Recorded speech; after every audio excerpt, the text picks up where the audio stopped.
ছোড়দা, তুই কিন্তু এটা একটু বড় রিস্ক নিয়ে ফেলছিস। বলতে পারো যে আমি একটু রিস্ক নিচ্ছি। আসলে একটা কথা কি জানো তো, মেডিনেস্টের থেকে বড় আমার কাছে কেউ নয়। তুমিও নাও। তাই হয় তুমি আজকেই মেডিনেস্ট জয়েন করবে, হয়তো কালকে তোমার কাছে উকিলের নোটিশ আসবে।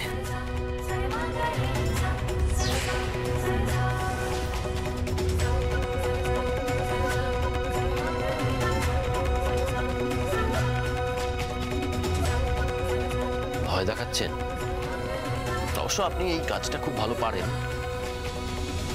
কিন্তু আপনার ভয় দেখানোতে আমি ভয় পাচ্ছি না। আপনি নিয়ে আসতে পারেন পুলিশ, আর্মি, উকিল, যাকে খুশি। আমার মত একটাই, আমি মেডিনেস্টে যাব না।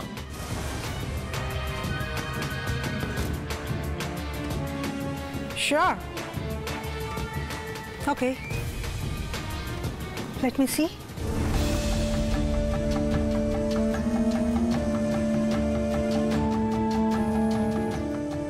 Nandini, Nandini, listen to me. Please, Nandini, Nandini, আমার কথাটা শোনো নন্দিনী। আচ্ছা, প্যাচে পড়েছে। তুমি কি ভেবেছিলে তুমি সব থেকে বড় ডাক্তার? তোমার উপরে কেউ নেই না?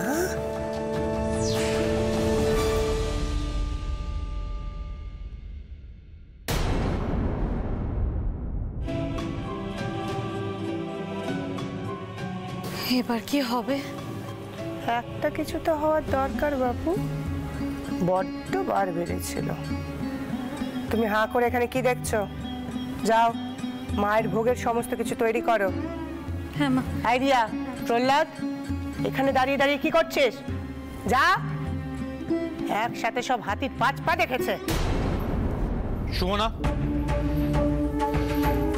এক কাপ কড়া করে কফি আমার ঘরে দিয়ে এসো।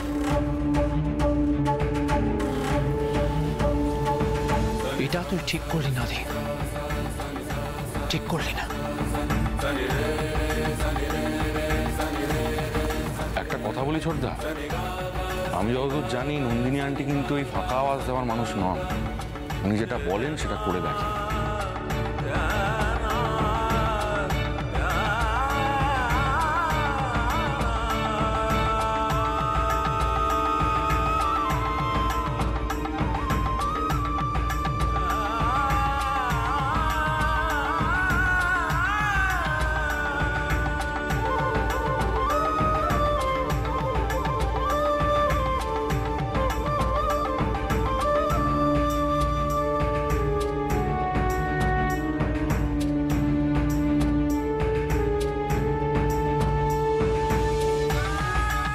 যে মানুষ ঠাকুর দেবতায় বিশ্বাস করে না, সে যে বড্ড একা। দোষ দেওয়ার জন্যও তো কাউকে দরকার, তাই না?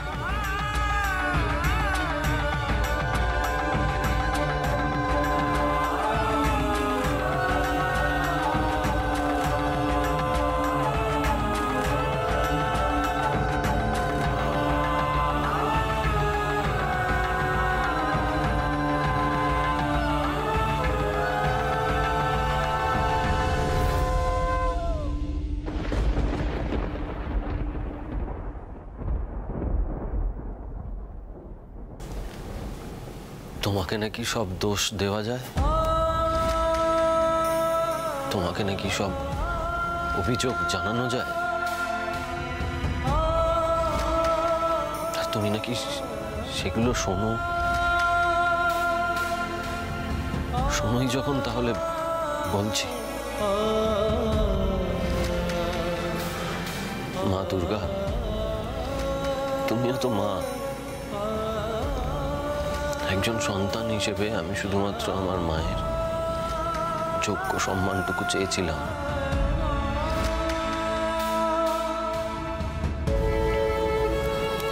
অনেক বেশি কিছু চেয়ে ফেলেছিলাম নাকি?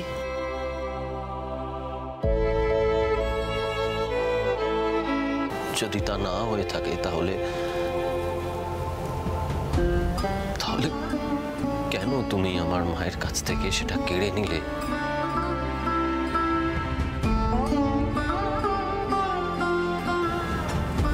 মা দুর্গা একসাথে সবকিছু কেড়ে নেন না স্যার।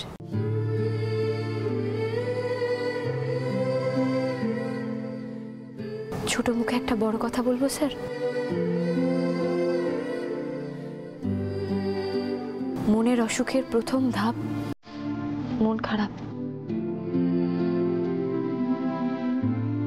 সেটাকে চেপে বসতে দেবেন না স্যার।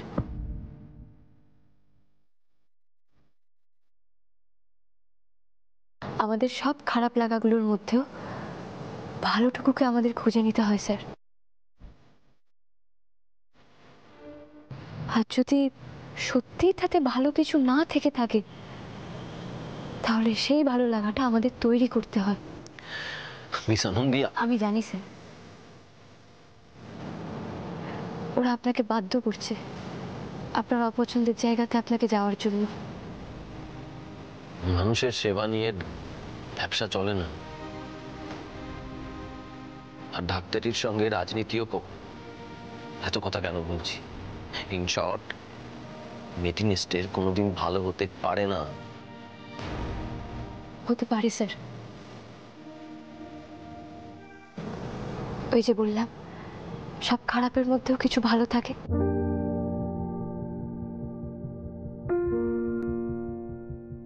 আমাকেই দেখুন না স্যার, বাবা চলে গেছে আমার, কিন্তু আমার চাকরিটা তো আছে। ঠিক সেরকমই কাকিমা নার্সিংহোমের পথ ছেড়ে দিলেও, সেখান থেকে সরে এলেও কাকিমার নামে করা আপনার ফ্রি স্কিম সার্জারিটা তো আছে স্যার।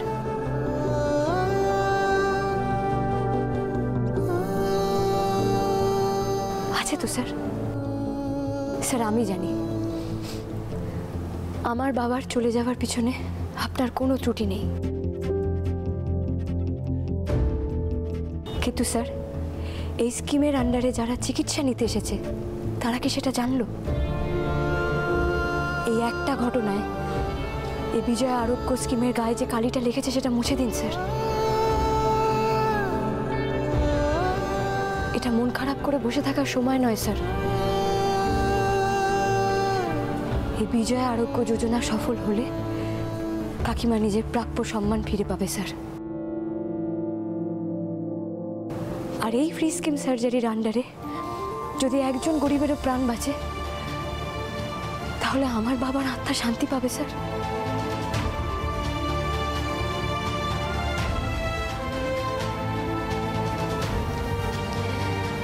আপনি কিছুক্ষণ আগে বলছিলেন না স্যার,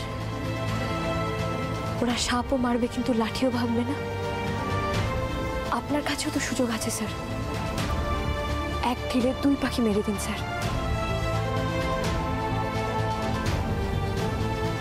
একটু ভেবে কাজটা করুন, দেখবেন ডাক্তারি আর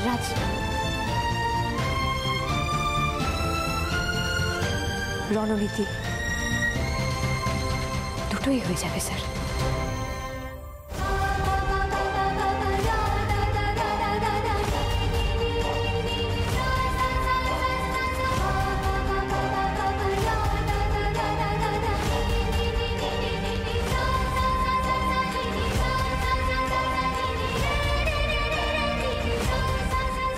এই হলো আমার সই আনন্দী। যত ঘন কালো আঁধারি আসুক, ঠিক আলোর দিশা খুঁজে দিবেই আমার সই।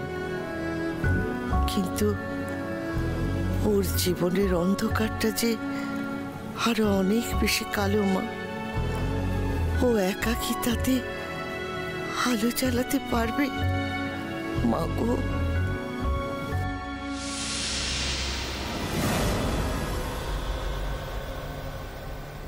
কি এই মেয়েটা আবার এখানে কি করছে? কে ঢুকিয়েছে কে? কাল এত বড় অশান্তি হলো তারপরে হয়নি, আবার এসেছে এখানে। যাও, বেরিয়ে যাও। উনি কোথাও যাবেন না ডক্টর লাহিড়ী।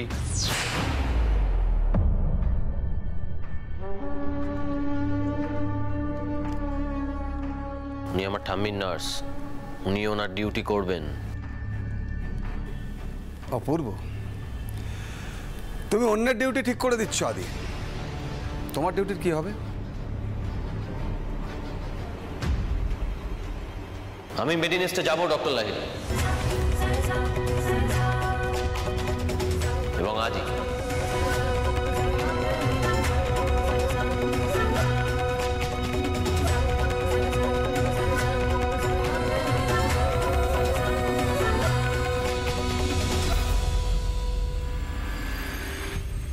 ঠাম্মি, তোমার চামচ পরিষ্কার করে এনেছি, নাও দেখি। এবার এই ওষুধটা খেয়ে নাও তো। আজকে কিন্তু আমার তোমাকে ওষুধটা দিতে অনেকটা দেরি হয়ে গেছে ঠাম্মি। নাও নাও। বাপরে, সময় পেরিয়ে ও মা, ঠাম্মি কি করছো এখানে? কিছু লাগবে? কাউকে ডেকে দেবো? এই খবরদার না,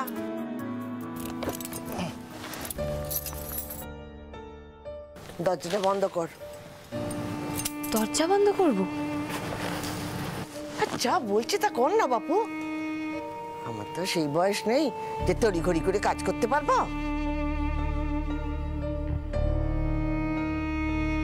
ওই দেখো, করে দাঁড়িয়ে রইলি কেন? চট করে দরজাটা বন্ধ কর। আচ্ছা ঠাম্মি, এটা ধরো তুমি ওষুধটা। বলি কি, যে আমি বরং বাইরে যাই, তুমি কাজ ছেড়ে নিয়ে তারপর আমাকে ডাকো, কেমন? এই দরজাটা ভেতর থেকে বন্ধ করতে হবে। বন্ধ কর, এসে এখানে বস।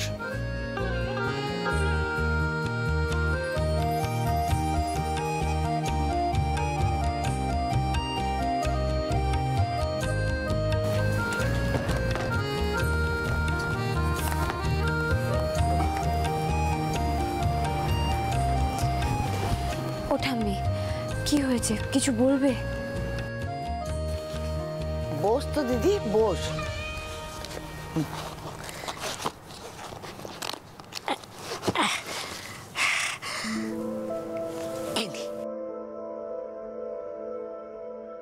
টাকা, এই টাকাগুলো চট করে তোর ব্যাগে পুরে এনে দেখি। নে। হ্যাঁ, এতগুলো টাকা দিয়ে কি হবে? মা শোন, এই টাকাগুলো নিয়ে আজ সোজা এখান থেকে বেরিয়ে গুন্ডাটার কাছে যাবি। গিয়ে এই টাকাগুলো ওর মুখে ছুঁড়ে মার।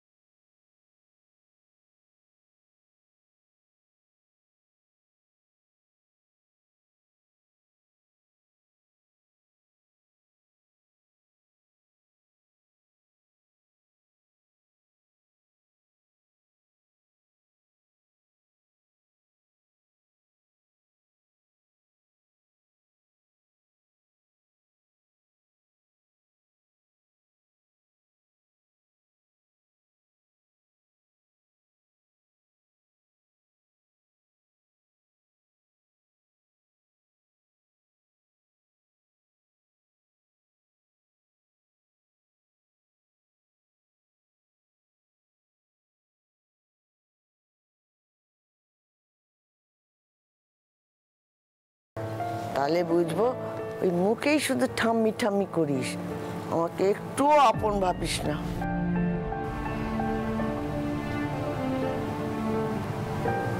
ঠাম্মি গো, আমাদের মতন মানুষদের কতগুলো বছর কাজ করতে লাগে জানো এই টাকাটা জমাতে? আর তুমি সেই টাকাটা আমাকে একবারে দিয়ে দিলে। এই দেখো, এই মেয়ে শুধু টাকার ওজন দেখে। ওরে, তোর জীবনের কত দাম সেটা তুই জানিস? এই টাকাটা ওকে ফেরত দিতে না পারলে তোর জীবনটা যে ও ধ্বংস করে দিত, ওই অসভ্য গুন্ডাটা। তুমি আমার কথা এত ভাবো? না রে, আমি কেউ নয় রে দিদি, সব হচ্ছে উনি তো সব করান। তোর বাবা তো চাইতো যে তুই ভালো থাক। ধরে নে, এটা তোর বাবারই টাকা, শুধু আমার হাত দিয়ে তোর কাছে গেল।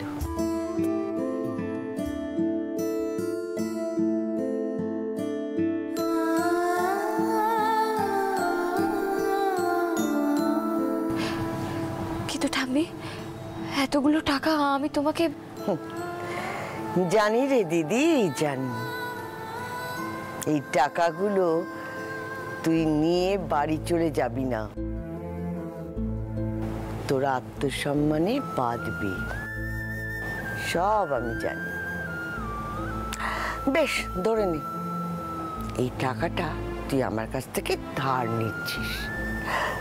তোর সময় সুবিধে বুঝে আস্তে আস্তে ওই কিস্তিতে মিটিয়ে দিবি।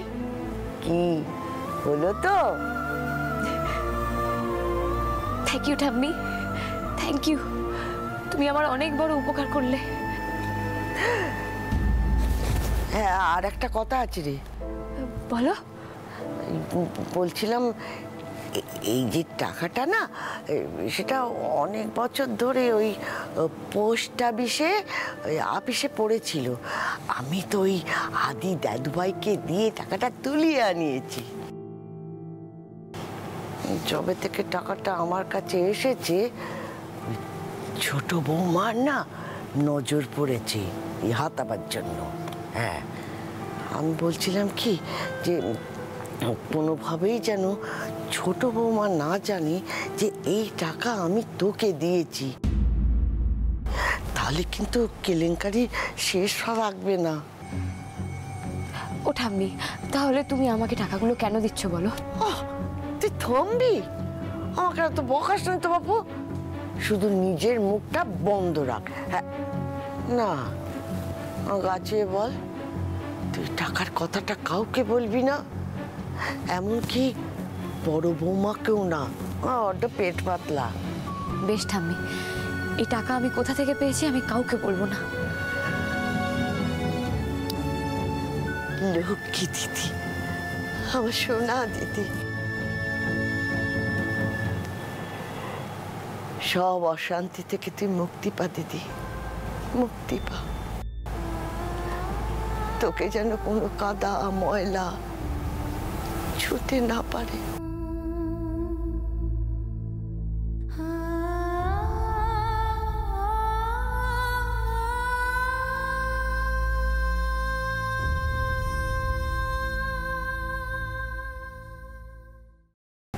মা দুর্গা আছেন ঠাম্মি, তা না হলে দেখো, বাবা চলে যাওয়ার সময়তেই আমাকে এই বাড়িতে কাজ করতে পাঠালেন। মা দুর্গা আমাকে একলা হতে দেবেন না বলো? মা দুর্গা একা তোর মঙ্গলের জন্য এখানে পাঠায়নি রে দিদি, তিনি এই লাহিড়ি বাড়ির মঙ্গলের কথাও ভাবে। তা না হলে তুই এই চৌকাট পেরোতে পারছিস না।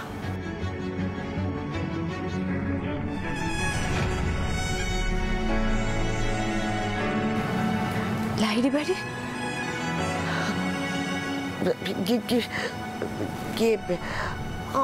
না, খুব খিদে পেয়েছে, খেতে দিবি না? দিচ্ছি ঠাম্মি, এক্ষুনি দিচ্ছি।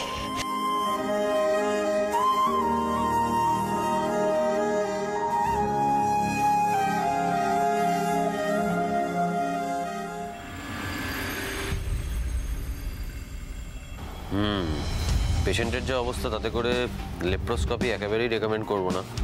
এই পেশেন্টের জন্য না ওপেন হার্ট সার্জারিটাই ঠিক হবে, বুঝলে? স্যার, তাহলে তো আমাদের সবার সাথে একবার কথা বলতে হবে। বলে নাও, বলে নিয়ে শিডিউলটা কি হয় আমাকে জানিও। স্যার, বলছিলাম আপনি কি প্রেফার করছেন যদি আমাকে একটু বলতেন? না মানে আপনি কি পুজোর ছুটির মধ্যেই অপারেশনটা করতে চাইছেন নাকি একেবারে পুজোর ছুটির পর? ডাক্তারদের পুজোর ছুটি বলে কিছু হয় নাকি? ফ্রি স্কিমে তো তোর ভাগ্নির অপারেশনের কথা ছিল, ডেট পেয়েছিস? আদিশের আজকের এসেছে, একবার কথা বলে নে। আয়। খেপেছিস? আমার বোনের ওই একটাই মেয়ে ভাই, কালকে যা হলো তারপর আর বোন এমুখও হবে না। বলেছে ঘটি বাটি বেঁচে হলেও বাইরে কোথাও চিকিৎসা করাবে, এখানে নয় রে, এখানে নয়। কেন নয় কেন?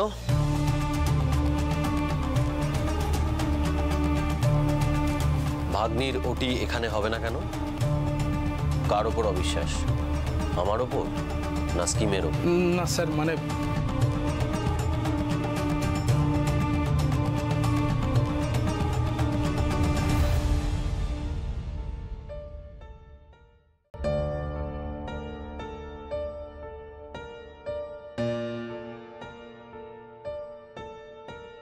Excuse me, Vijaya free surgery স্কিমের রেজিস্টারটা একটু দেখান তো।